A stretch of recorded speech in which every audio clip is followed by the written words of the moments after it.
What I do is inconsequential. Why I do what I do is I get to shorten people's journeys every day.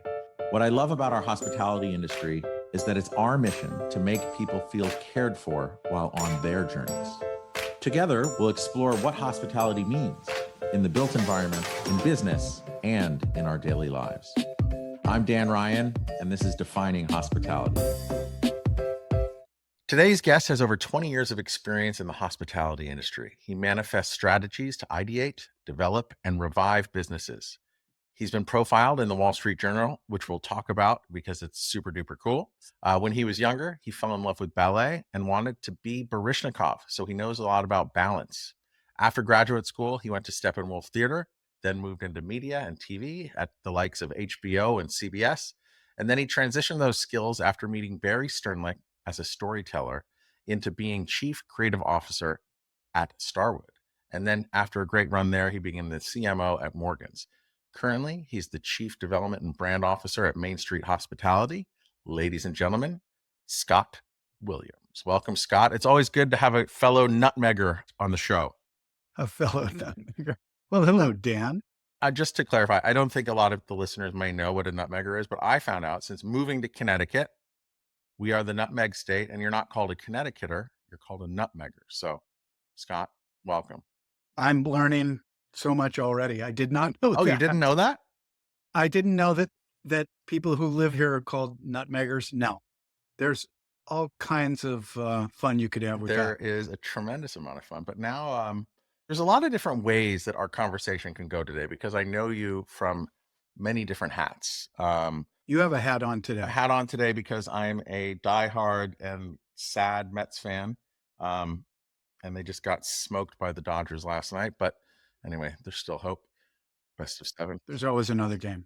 Yes, especially when it's best of 7. But I think our paths first crossed.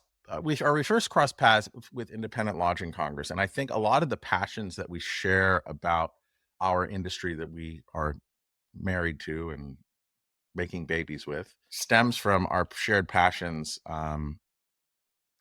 that I think drew us to the Independent Lodging Congress. Your story begins well before that. My story begins well before that. But somehow I think it really, that organization has done such a fantastic job of kind of distilling all the things that I love about hospitality and all the things that inform what hospitality is. So I guess before we get into everything else, I always ask everyone, and I will ask you, what does hospitality mean to you? Well, thanks for having me on. That's what a nice intro. I think you just touched on it when you said that the ILC shared something that was out of the ordinary. I would define hospitality as sharing, and sharing coming back to sharing all those great adjectives that we always hear about hospitality, which is your friendliness, your openness, your warmth, you fill in the blanks. But it is this moment where you, as a customer, 100% feel it. I'll give you the opposite, a real-time story that happened to us this weekend. Our daughter's birthday, she came up. We went out to one of our favorite restaurants, the whole crew, the squad of us, and we were put into a back room. It's up in Litchfield and Kent, and we were put in a back room. And listen, the vibe is not as happy or vibey as the front room. And so we asked if we could be in the front room, and they accommodated that. And with this caveat, which is she very bluntly, the concierge, the hostess said, you have to be out by 6:45. And it was 6:00. And instantly she was sharing her stress and her attitude about, I don't know, turning tables or not wanting us to move tables. And I thought, this is the exact opposite of sharing your hospitality. You know, the idea of what good shall I do today with each and every customer? was just lost on it. So I would say hospitality is sharing the best of yourself with one customer at a time at each and every interaction. I love that. I guess what's interesting about that scenario you just shared is it's prime season. It's all of these things. There's all of these constraints put on the ask to change the room. However, I totally think that that delivery could have been way different and still made you feel amazing and made you feel like, oh, this is going to be a really special day. So, like, if you were to rewind,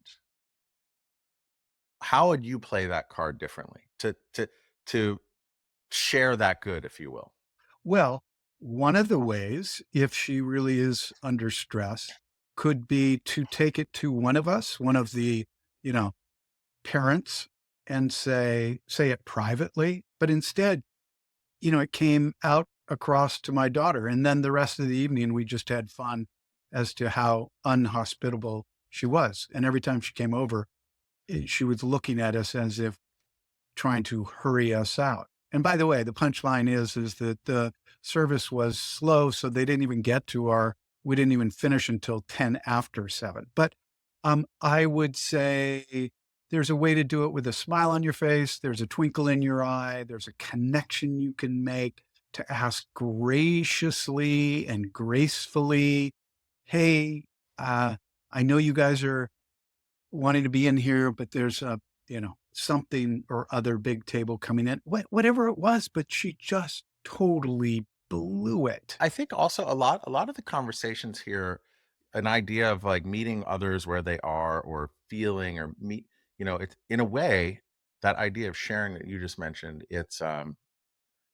she could have just been a bit more vulnerable and just said, "Hey, I am dealing with XYZ."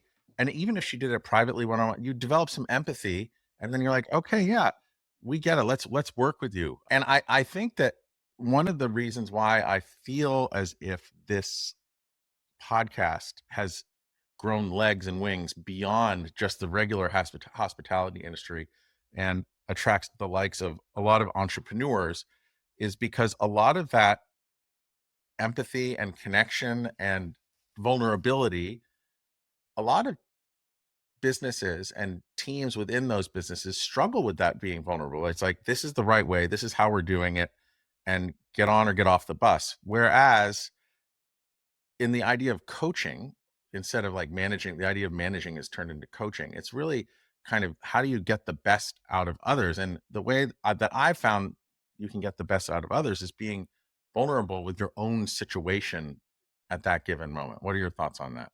You nailed it with vulnerability because if you are dealing with people who have needs that are much greater, you are a servant to them, it's exhausting.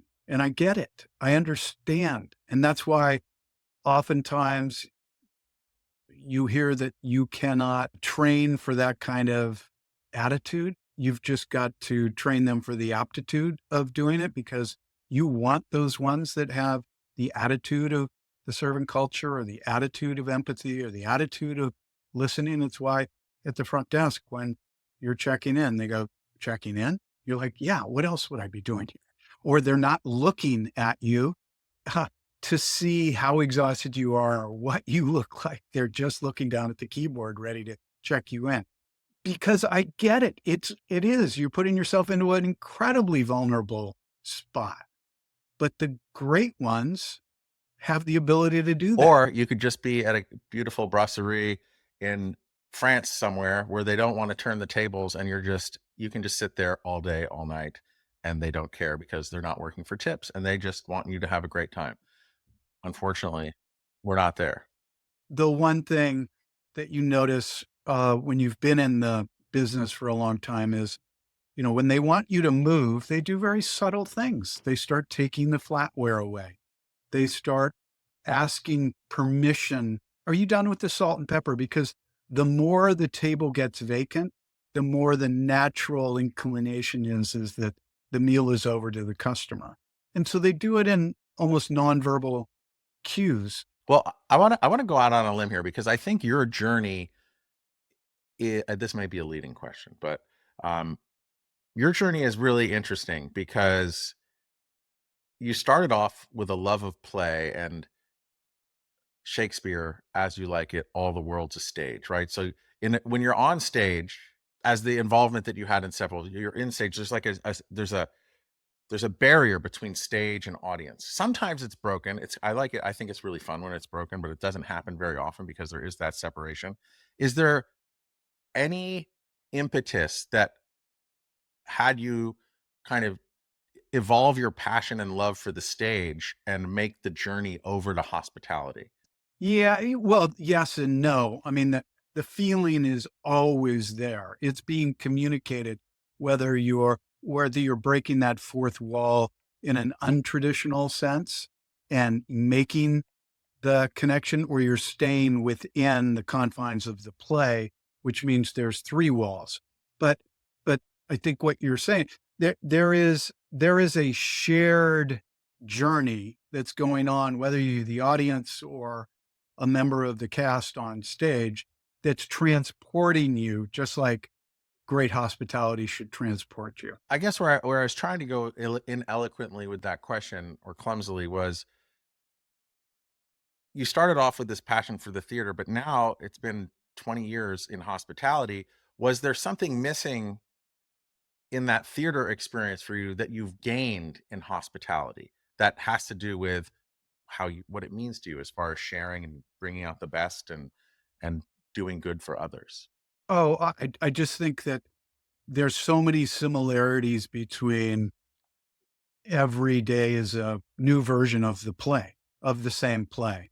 The Red Lion Inn or La Mamunia has a certain script. It's a story in and of itself, and it is the players that are expressing the narrative every day. And what's super popular is nowadays, and has been around for 30 years, is immersive theater, where it's changing from room to room. And that's more what hospitality is like.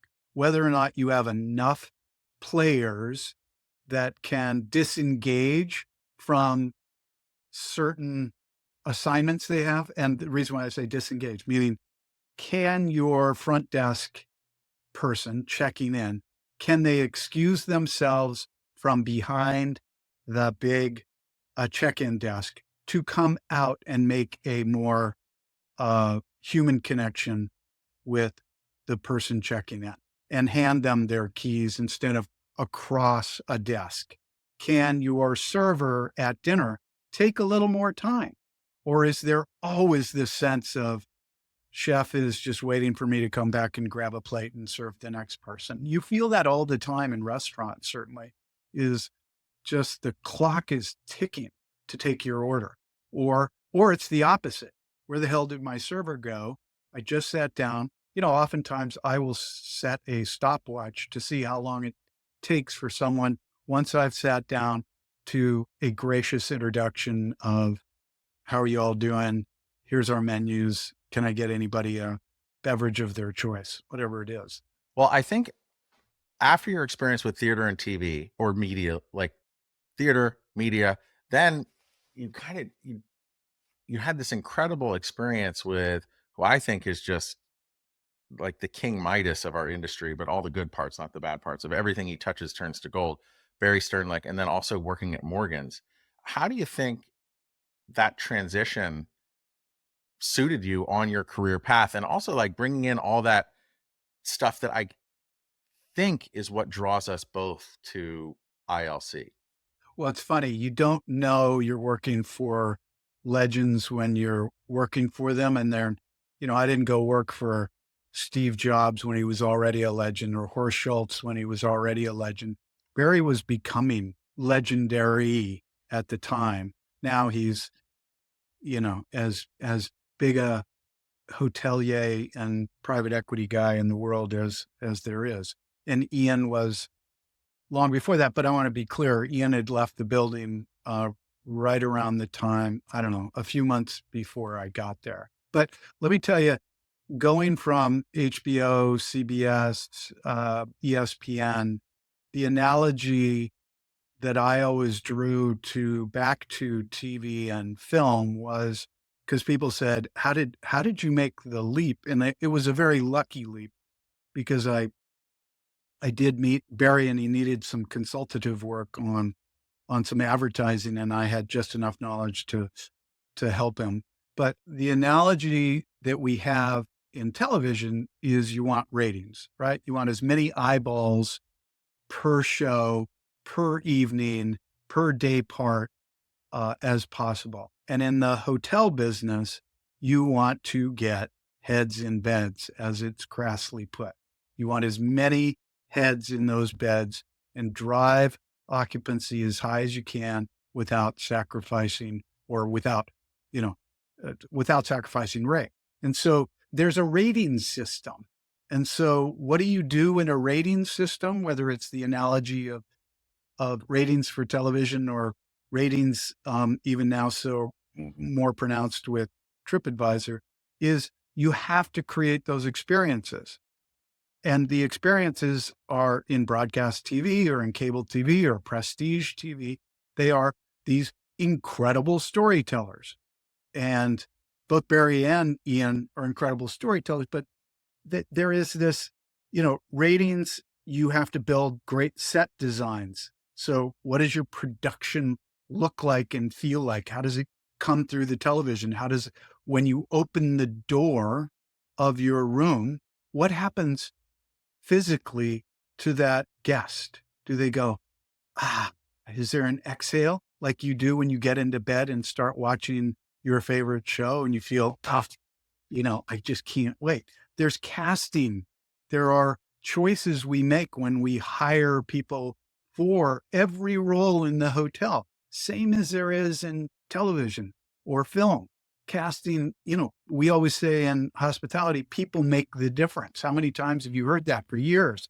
Well, casting directors are the exact same way. It's why they are now winning Oscars for casting after not being in that category for years, because that is it. And so people in the right parts, in the right positions, uh, externally facing is everything, exudes everything. So I also think that a lot of that, if talking about Barry and SH hotels or one hotels, like his portfolio of hotels, like where he is currently, it's really about obviously in addition to sustainability, it's all about the people that they hire. It's the cast, right?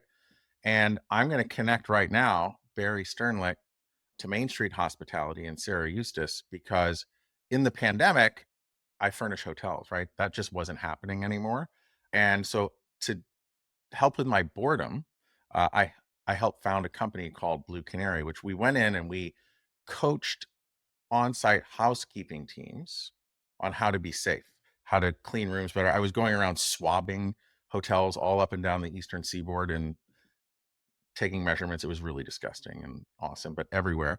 And two of our first clients were Starwood Hotels and Main Street Hospitality, because in going to all of those other hotels and doing the swab tests and coming up with matrices of disgustingness, I would go into these break rooms, and in the break rooms, they would say, they'd have posters of like people rowing together, say people first, blah, blah, blah, blah, blah. But what I found was they didn't put their people first. Main Street did, Starwood did, because they wanted to be at the cutting edge of this. Like, how do we keep engage with our frontline employees in a different way? And I just like, to me, that was just heartwarming. One of the coolest experiences I had last December, I went to Hammett's Wharf, which is one of your hotels out in Newport. My son had a football tournament, but I checked in there with my son, and then I think the head of housekeeping or one of the housekeepers came out and was like, "Wait, you're Dan. I remember you from the Red Lion Inn. I loved that learning that you guys did." But I gotta say, like, we did the learning, like we developed the course book to teach them and help them be more safe and engage with them. But it takes leaders like Barry Sternlicht or Sarah Eustace to say, like, look, Danny and Meyer, Danny Meyer, we need to put our people first. enlightened hospitality.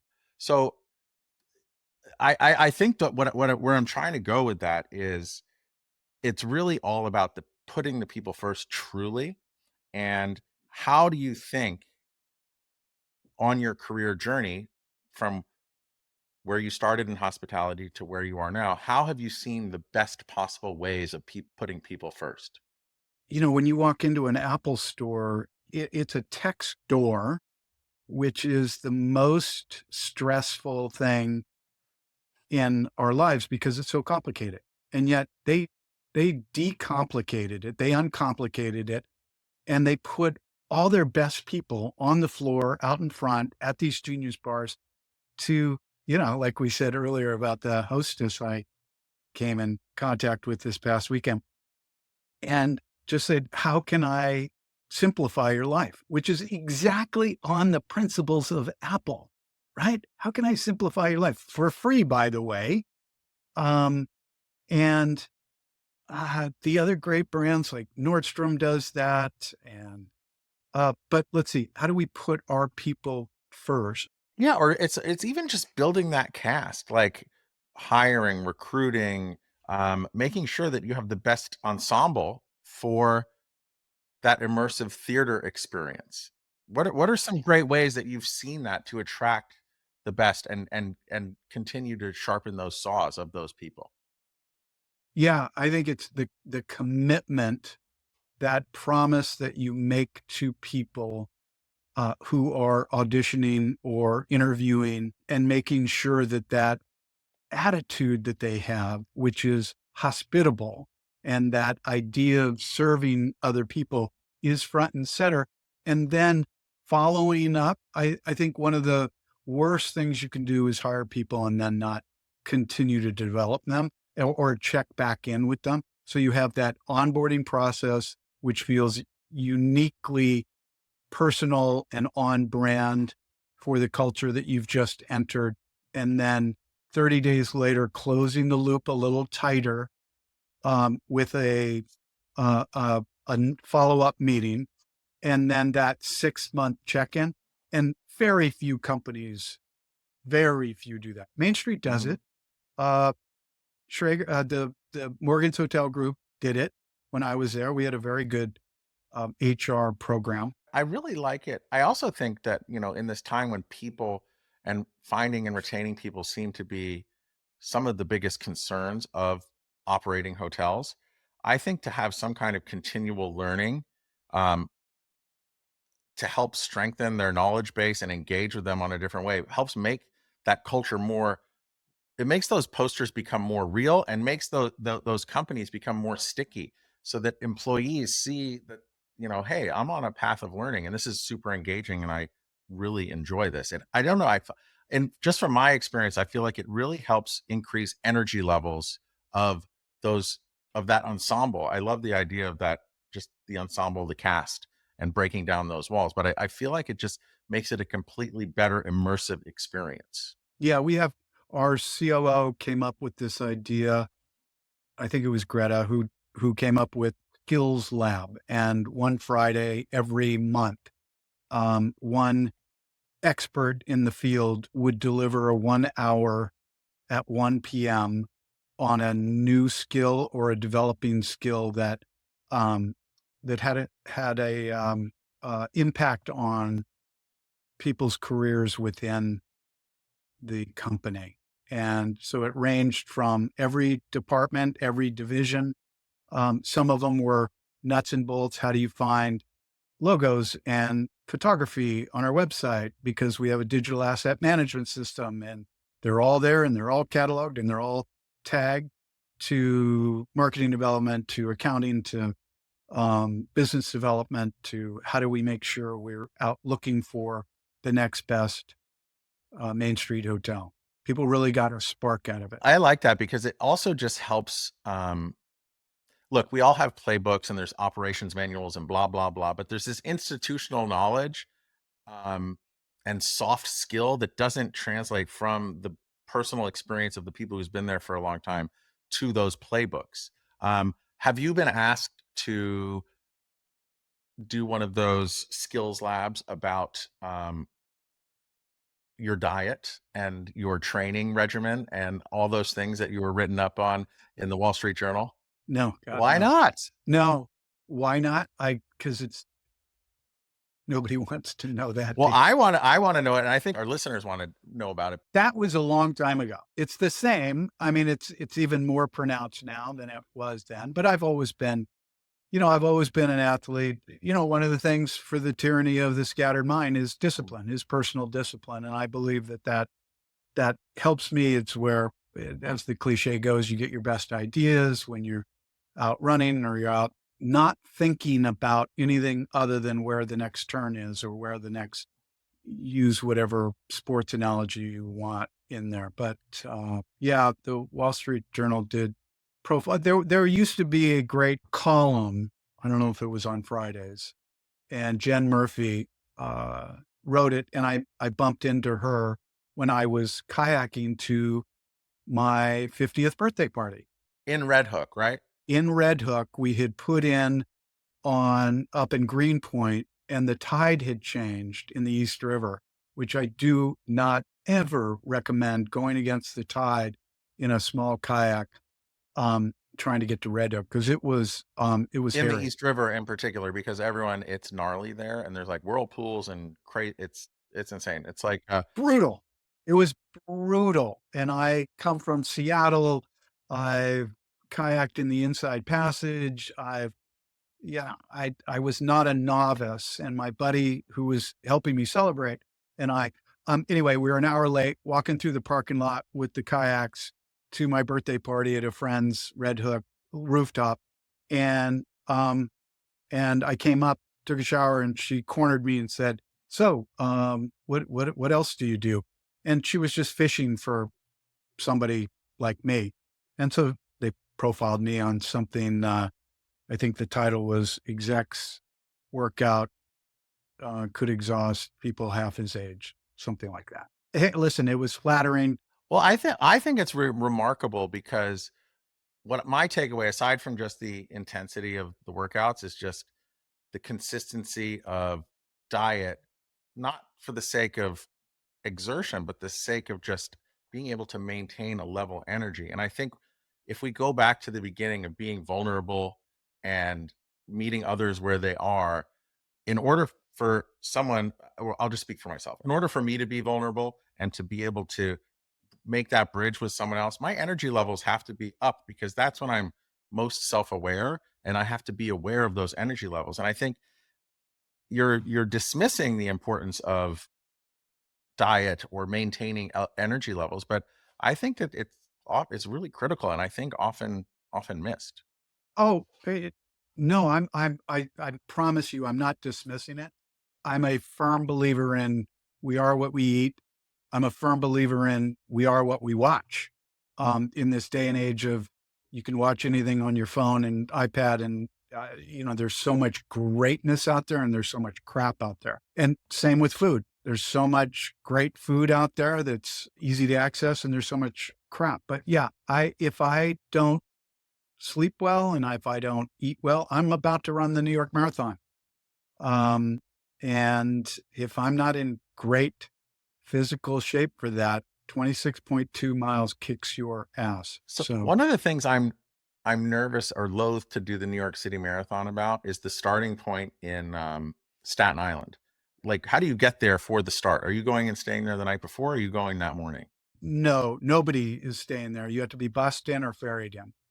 And yeah, it's pretty stressful getting there, but talking about sharing, the communal experience is, I've not done Tokyo, I've not done Berlin, I've not done Chicago, but as they say, New York is the world's largest house party. Uh, but it is stressful in the morning. You're getting up at 4, you're having your little tiny meal, you're starting to do gel packs, you're stretching, then you get on a bus with 55,000 other, the city is just this. The funny thing is, as a city dweller, the city is just migrating south. There's just thousands of people migrating to the tip of the island in some form or fashion, whether it's on this fleet of buses or on this brigade of ferries.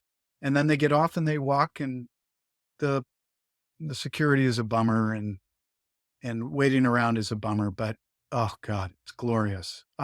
I've never gotten the draw where I get on top of, the Verrazano. You're always on the lower end or underneath. Yeah, I'm hoping this year I'll be up top. You brought up Horst Schulze earlier in the conversation in passing. Um, and I brought up in a little anecdote of that Blue Canary company I started. But as it was forming, one of the people I was introduced to kind of pitch the idea to was Horst Schulze.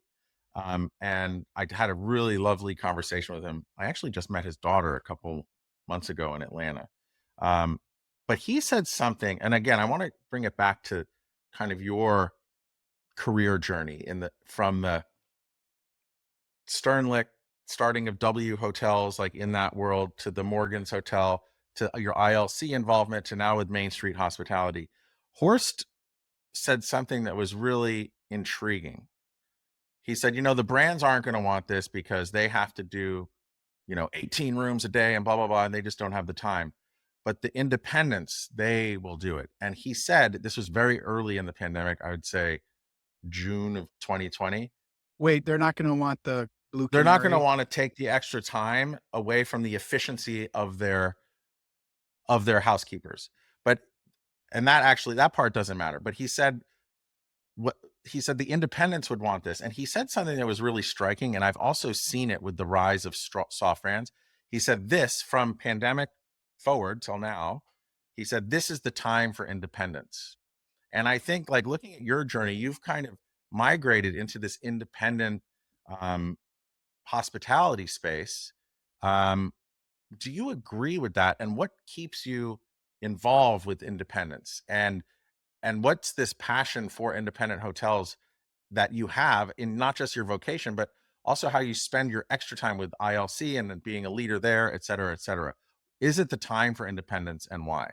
Well, there's always room for challenger brands, always room for innovation, and there seems to there's not it doesn't seem to be. There is consolidation at the very tip top like we've never seen.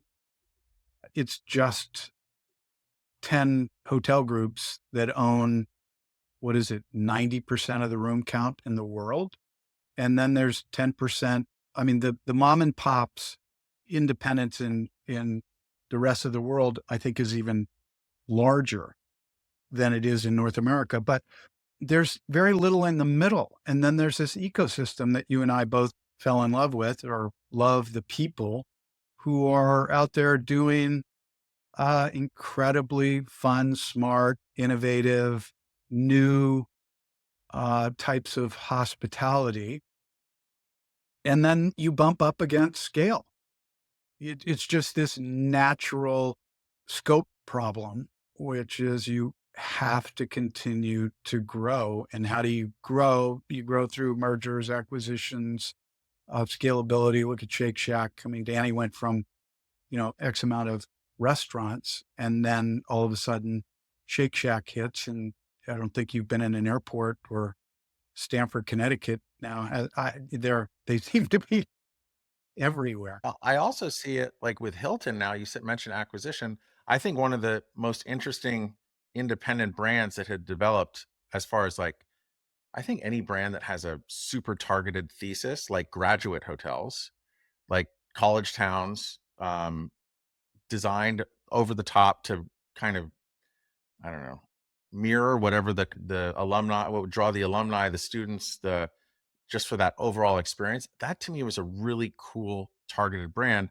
And then Hilton just acquired it because it's hard to create that. It's almost like the independent space is a laboratory for innovation. Maybe that's what it is. Oh, I think that's very true. I think that they're looking down from a high perch and saying, somebody go out and find out what's interesting and what's working, and we will scale it. I give Marriott a lot of credit. I remember when we were at Starwood.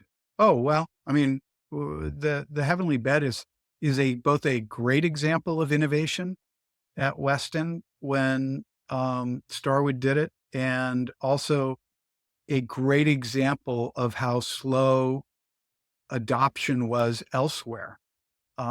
The Heavenly Bed was developed totally grassroots, 35 beds in the in the lobby of Starwood's headquarters, spring counts being tested, Simmons and Serta playing off each other. The brand was then named and then launched, but the launch didn't have 100% compliance. It was only owners who had kind of bought into it because nobody wanted to reinvest in a white bed. Why? Because operations team said, there's no, you're crazy. People put chocolate on the beds and they put their shoes on the beds. Why would you dirty this up? To your point about Blue Canary and bringing in the swab samples, we all remember what it was like with the floral bedspreads and why those were so prevalent. It was because you could hide everything in Yeah, those. obfuscate all the different colors. That went the way of, the heavenly bed. And then, so that was the innovation that changed the business forever. As a matter of fact, the great quote is that Bill Marriott said, I can't believe it took Barry Sternlicht to teach me how to make a bed. That's a direct quote from Bill Marriott, giving Barry, enormous credit for that innovation. They gave us 5-year head start, a 5-year head start. Marriott did, before they said, oh, this thing's real. So 5 years, and then they launched the Revive bed, and they took out bus shelters and Grand Central Station and full page ads. And I don't think it really went anywhere, but then the whole industry was full of white beds. It's also shocking to me that hotels have been around since forever, that really Barry coming up with this like, "Hey, let's focus on the bed and let's see how we can get people to sleep better." The most obvious, right in front of everyone. And it's oftentimes the outsider or the innovator who, that era proverb that says, I don't know who discovered water, but it wasn't a fish. That's the whole thing. If you're too close to it, you're just never going to see it. As you look at your journey and where we are with independent hotels and how it's that laboratory of innovation, um, Mhm. what's exciting you most about the future as you look forward? The continual ascent of experiential memory making brands. Well, I don't mean urban hotels. I think that what's happening in the great outdoors post COVID is pretty extraordinary. Whether it's getaway with a tiny little box you can rent that has a digital detox box, to put your phone in and literally get away, to auto camp, to trailborne. They've all been at ILC. I think they're magic. And I think that that target, that segment will continue to grow because people want almost everything. I mean, I just came back from a week in the Canadian Rockies where I was carrying a 32-pound pack going up 3,200 feet a day and staying at huts, which are $40 a night, a communal experience, absolutely the best views in Canada on glaciers and what have you. But it's basically what all of these companies are trying to do. They just want to add that whole, I hate the term glamping, but a little bit extra. So auto camp with the centralized sort of front porch mentality of how the Airstreams are maybe in a horseshoe, so you have a town square. It's quite brilliant.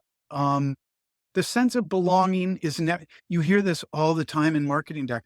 The sense of belonging, the sense of community, those are never going away. Whether it's in the lobby and you create high tea, old fashioned, or you create a membership club. I think social clubs right now are on the rise in major metros. It's what's old is new again, right? The Stork Club. I think I told you once when I got to Morgan's, one of the sweetest gestures ever was Ben Pundle, who's quite a figure and legend in the hospitality business, gave me a book called Welcome to the Stork Club, written by Merle Allen, and he inscribed it.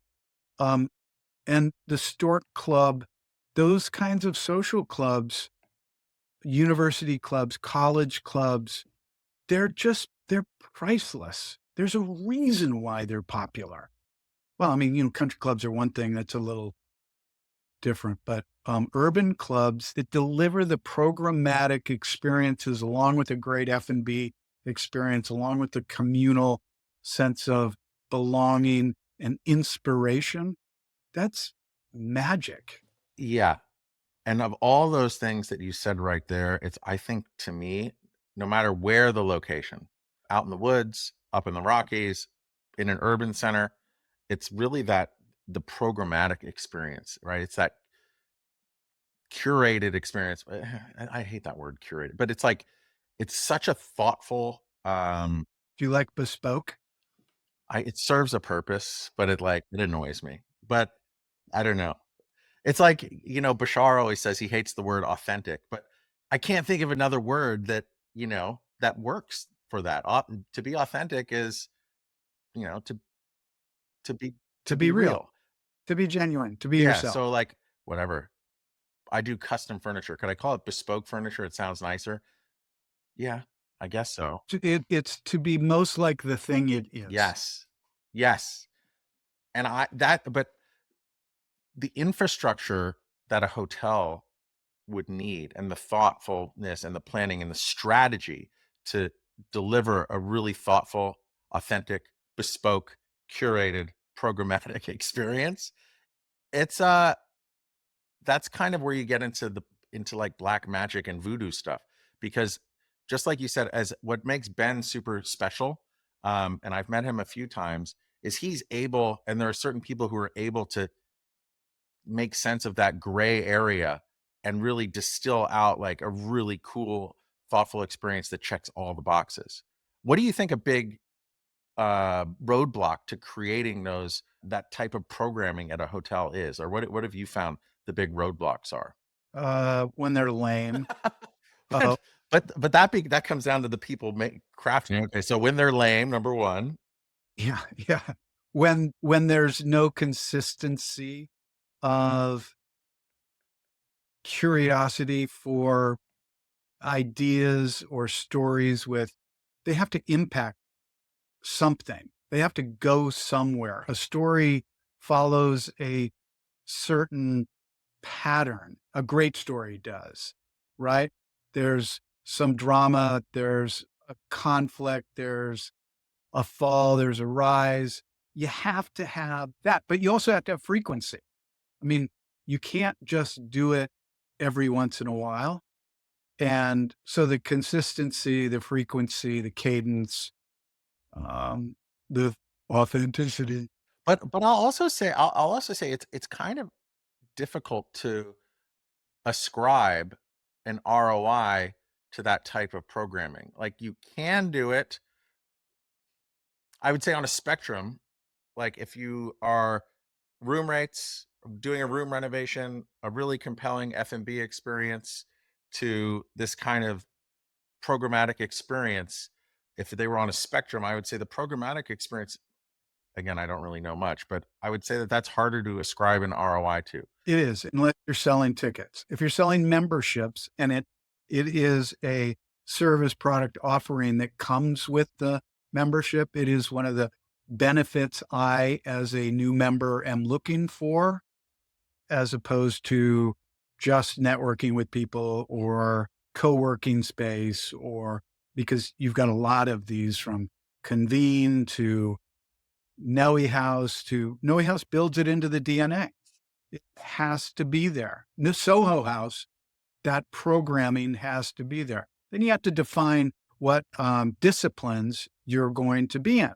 It can't be all things to all people. It's not that interesting. But in that membership club idea, that's more of a recurring revenue model. So maybe that the effectiveness of that programmatic experience would reduce the churn or increase the stickiness of that recurring revenue aspect or channel within the hotel or hospitality experience. When you see it, there's not like a binary yes or no, a litmus test for it. And I guess it's for that really good authentic programming. It's it when you see it and feel it.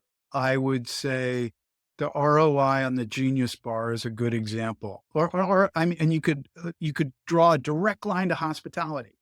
I go in for service. It's free to me. how often do I buy something else when I'm at the Apple store? They're going to either upsell me that, or I'm going to, while I'm waiting, I'm going to look at the peripherals that Apple Store offer. I'm going to be intrigued by the new phone or the new iPad. Whether it's one, two, three, four times I'm in there, I guarantee you somebody's coming back and spending more money. And that's what it is. I mean, at Canoe Place or at Porches with Studio Nine or at the Lion's Den, we bank on, I can't draw a direct line to the ROI unless I've ticketed Jeff Goldblum. It's $200 for a ticket to Jeff Goldblum, and our producers are taking that cut. But I'm doing $40,000 worth of beverage sales that night, and everybody's talking about it. And I get a mention in page 6, and I can measure that. But at the end of the year, going back to, let's say, the brand stewards or the ownership group, whoever owns the hotel, you're right. You know it when you feel it. People are talking about you in a way that they hadn't perhaps talked about you and spreading good word of mouth than before. Yeah, and really, and that all comes down to like creating these raving fans, which is what, again, you keep going back to the Genius Bar and Apple, but that's what they've been so unbelievable at, right? And they've created this ecosystem that you just never, ever, ever want to leave. Unbelievable. It is. In my furniture business, we've started tracking as one of our most important metrics, aside from all of the other financial ones and all the, like, we have a whole dashboard, but it's really unsolicited positive feedback from customers.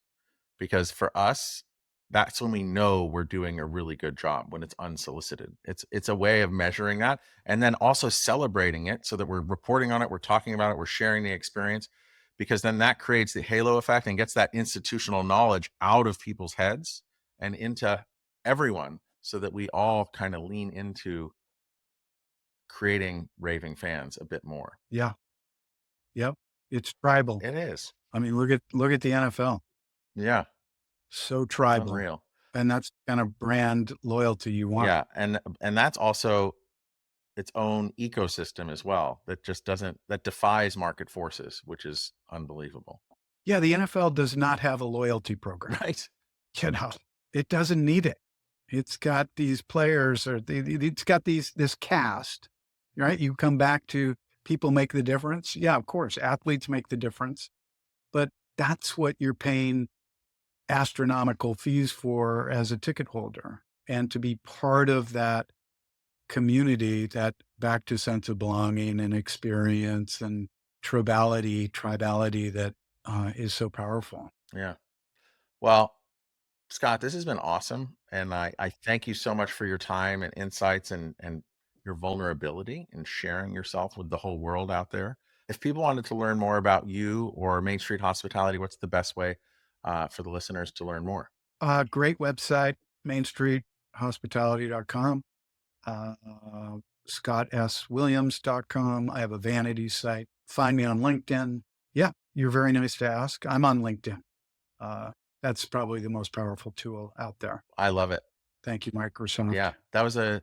I thought they overpaid for it way back in the day, but to me, it might have been one of their more Oh my astute God. investments that they've overpaid. That's like saying Disney overpaid for Star Wars. 4 billion. Yeah. But I want to thank you wholeheartedly. Thank you, Scott, for your time, and I appreciate you so Thank much. you. And I want to thank all of our listeners because without you, I wouldn't be interviewing great people like Scott and tapping into his institutional knowledge and getting it out there for all of us to listen to. So if this changed the way you think about hospitality, or just changed your ideas on anything, made you think a little bit differently, to go back to the Apple metaphor, please share it. We grow by word of mouth, and we appreciate it. And I love coming out here and talking to great people like Scott. So thank you all. Thank you.